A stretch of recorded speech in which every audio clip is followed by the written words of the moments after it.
16 साल की उम्र में आमतौर से जिंदगी स्कूल, दोस्तों, एग्जाम और आगे क्या करना है इसी सवाल के आसपास घूमती है। लेकिन केरल के राहुल जॉन अजू की कहानी इससे बिल्कुल अलग है। राहुल अभी क्लास 12वीं में पढ़ता है, लेकिन साथ ही एक एआई स्टार्टअप भी चला रहा है। उसकी कंपनी में करीब इस वक्त 15 लोग काम करते हैं और वो 15 से ज्यादा एआई टूल्स पर काम भी कर चुका है। मगर राहुल की कहानी में सबसे ध्यान खींचने वाली बात यह है कि उसके स्टार्टअप या फिर एआई टूल्स की संख्या नहीं है, बल्कि उसका अपने पिता के साथ काम करने का तरीका है। राहुल ने अपने पिता अजू जोसेफ को अपनी कंपनी में ही नौकरी पर रखा है और रिपोर्ट्स के मुताबिक उन्हें हर महीने करीब 2 लाख रुपए की सैलरी भी दी जाती है। यानी घर में पिता और बेटा, लेकिन ऑफिस में बेटा बॉस और पिता कर्मचारी, यानी कि बेटे ने बाप को ही नौकरी दी है। अब सुनने में यह रिश्ता थोड़ा उल्टा लग सकता है, लेकिन राहुल के लिए इसके पीछे एक सीधी वजह है और वो वजह है सीखना। अजू जोसेफ टेक्नोलॉजी और कॉर्पोरेट दुनिया में लंबे समय तक काम कर चुके हैं। अमेजॉन, एडोब, विप्रो और आईबीएम जैसी कंपनियों से उनका जुड़ाव भी लंबे समय तक रहा है। राहुल को यह लगता है कि एआई टूल्स बनाना एक चीज है, लेकिन किसी कंपनी को चलाना, टीम को संभालना, लोगों के साथ काम करना और बिजनेस को किस तरीके से आगे बढ़ाना है, उसे समझना दो अलग अलग बातें हैं, जिसके लिए अलग अलग एक्सपीरियंस लगता है। और इस मामले में उसके पिता बहुत ठीक है और वो एकदम सटीक बैठते हैं। इसके लिए पिता को कंपनी में शामिल करना उसके लिए सिर्फ परिवार के किसी मेंबर को नौकरी देना नहीं है, बल्कि अपने से ज्यादा अनुभवी व्यक्ति के साथ काम करके सीखने का एक बहुत बड़ा मौका भी है। एआई में उसकी दिलचस्पी तब पैदा हुई थी जब वो सिर्फ 9 साल का था। उसके पिता अडोब में काम करते थे और इसी वजह से राहुल को कम उम्र में ही कई एडवांस टेक्नोलॉजी टूल्स के साथ काम करने का मौका मिला। लेकिन टेक्नोलॉजी तक पहुंच होना और टेक्नोलॉजी को समझने में दो अलग चीजें होती हैं। उसके लिए कोशिश लगती है और दोनों अलग बातें होती हैं। राहुल ने सिर्फ ये नहीं देखा कि एआई से क्या क्या किया जा सकता है, उसने ये जानने की कोशिश की कि एआई काम कैसे करती है और इससे नई चीजें कैसे बनाई जा सकती हैं। वो लगातार एक्सपेरिमेंट करता रहा और 3 साल बाद 12 साल की उम्र में उसने मीबॉट नाम का एक रोबोट तक बना दिया।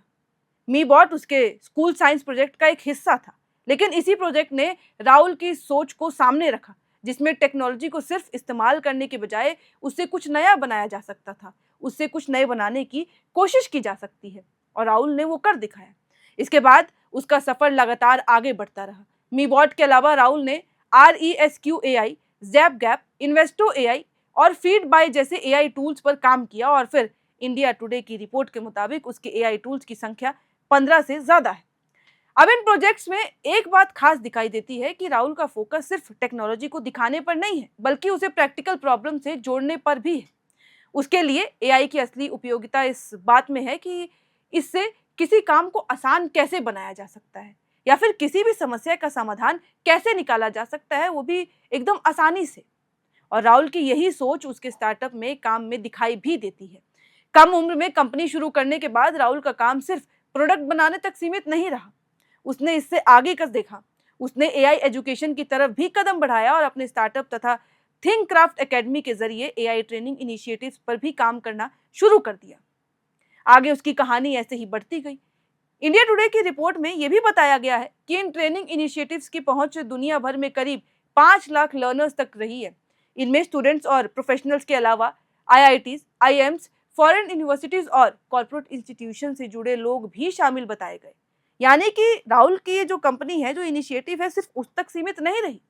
इसके अलावा राहुल सोशल मीडिया पर भी एआई से जुड़ी जानकारी साझा करते हैं और वहां राहुल द रॉक स्टार्स के नाम से वो जाने भी जाते हैं और कई लोग आप में से उसको जानते भी होंगे। राहुल की उम्र और उसकी उपलब्धियों का अंतर तब और ज्यादा बड़ा दिखाई देता है जब उसकी पहुंच इंटरनेशनल मंचों तक देखी जाती है। 2026 इंडिया एआई इम्पैक्ट समिट में उसने एआई और बच्चों की सेफ्टी से जुड़े यूएन ऑर्गेनाइजेशन में हिस्सा लिया और ओपनिंग एड्रेस भी दिया था। उसने UN special envoy Amandeep Gill से मुलाकात तक की और यहाँ तक कि यूएन सेक्रेटरी जनरल एंटोनियो ग्यूटरस से भी बातचीत की थी। सोचिए, इतनी कम उम्र में कोई बच्चा इतना आगे पहुंच जाए। एक तरफ राहुल क्लास 12 का स्टूडेंट है और दूसरी तरफ वो ऐसे मंचों पर एआई, एजुकेशन और चिल्ड्रन सेफ्टी जैसे मुद्दों पर बातचीत का हिस्सा बन रहा है, वो भी इतनी कम उम्र में। लेकिन राहुल की कहानी को सिर्फ अचीवमेंट्स की गिनती में बदल देना शायद उसके साथ बड़ी नाइंसाफी भी होगी, क्योंकि उसकी कहानी में सबसे महत्वपूर्ण चीज उसकी उम्र नहीं है, सिर्फ एज नहीं है, उसका सीखने का तरीका भी है। वो किस तरीके से चीजों को देखता है, इस पूरी कहानी में पिता को कंपनी में नौकरी देने वाला हिस्सा इसीलिए भी दिलचस्प है क्योंकि यहाँ राहुल की सबसे बड़ी अचीवमेंट शायद उसकी उम्र नहीं बल्कि अपनी सीमाओं को पहचानने की क्षमता है कि उसमें कितना पोटेंशियल है। 16 साल की उम्र में स्टार्टअप चलाने वाला लड़का ये मानता है कि उसे अभी भी बहुत कुछ नहीं आता है और कुछ चीजें उससे बेहतर की जा सकती हैं। इसीलिए वह अपने पिता से ऑर्गेनाइजेशन और बिजनेस सीखता है और दोनों को बैलेंस में रखने की कोशिश करता है। प्रोफेशनल से अनुभव लेता है और एआई पर लगातार एक्सपेरिमेंट करता रहता है, कभी नहीं रुकता। और यही वजह है कि राहुल की कहानी सिर्फ इस सवाल की कहानी नहीं है कि 16 साल की उम्र में उसने कितना कुछ हासिल कर लिया, बल्कि इस सवाल की भी है कि उसने सीखने की आदत को कैसे बनाए रखा और कभी खत्म नहीं किया। और यहाँ एक बात समझना ये भी जरूरी है कि राहुल की कहानी का मतलब ये नहीं है कि हर 16 साल के बच्चे को स्टार्टअप शुरू कर देना चाहिए या फिर हर 16 साल का बच्चा ये सब कुछ कर सकता है या क्लास 12 के साथ कंपनी चलानी चाहिए। हर बच्चे का रास्ता बहुत अलग होता है। किसी को कोडिंग में दिलचस्पी होती है तो किसी को जर्नलिज्म में, किसी को स्पोर्ट्स में तो किसी को म्यूजिक में, और किसी को अभी ये तय करने में भी वक्त लग सकता है कि उसे आगे फ्यूचर में करना क्या है।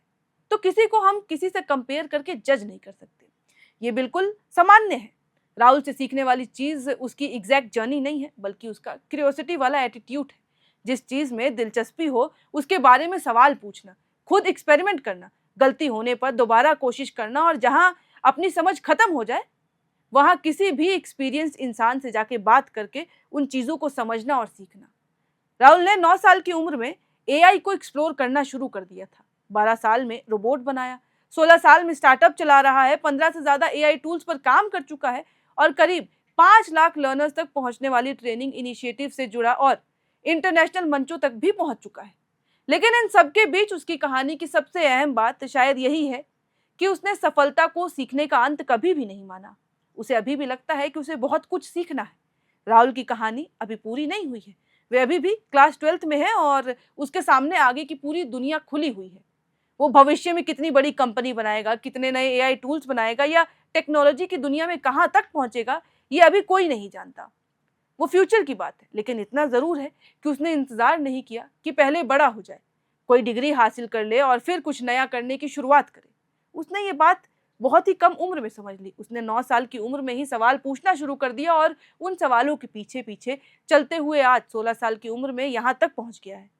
इसीलिए राहुल जॉन अजू की कहानी का सबसे बड़ा सबक शायद यही है कि 2 लाख रुपए की सैलरी, 15 एआई टूल्स या फिर यूएन के मंच तक पहुंचना नहीं है। असली बात यह है कि सीखने की शुरुआत के लिए हमेशा बड़ी उम्र, बड़ी डिग्री या फिर बड़ी नौकरियां नहीं लगती हैं, उनकी ज़रूरत नहीं होती है।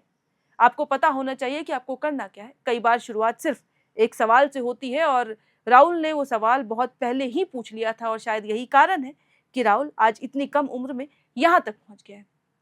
फिलहाल इस वीडियो में इतना ही, लेकिन आपको इनकी जर्नी देखकर कैसा लगता है, आपको क्या लगता है, आपको इसकी कहानी कितनी इंटरेस्टिंग लगी, कमेंट बॉक्स में लिख के ज़रूर बताइएगा। और ऐसे ही और दिलचस्प कहानियां हम आप तक पहुंचाते रहेंगे, खबरें आप तक पहुंचाते रहेंगे। बाकी और ऐसी तमाम चीज़ों के लिए आप देखते रहें air now. FRP pressure vessels are made using fiber reinforced plastic, a powerful combination of high strength glass fibers and corrosion resistant resin. At Duraplast, we manufacture these vessels using advanced filament winding technology. Layer by layer, resin coated glass fibers are precisely wound over a rotating mold, creating a structure that is lightweight, high strength, and built to handle pressure. The result? Superior corrosion resistance, longer lifespan, lower maintenance costs for industries that demand performance without compromise. For customized FRP pressure vessel solutions,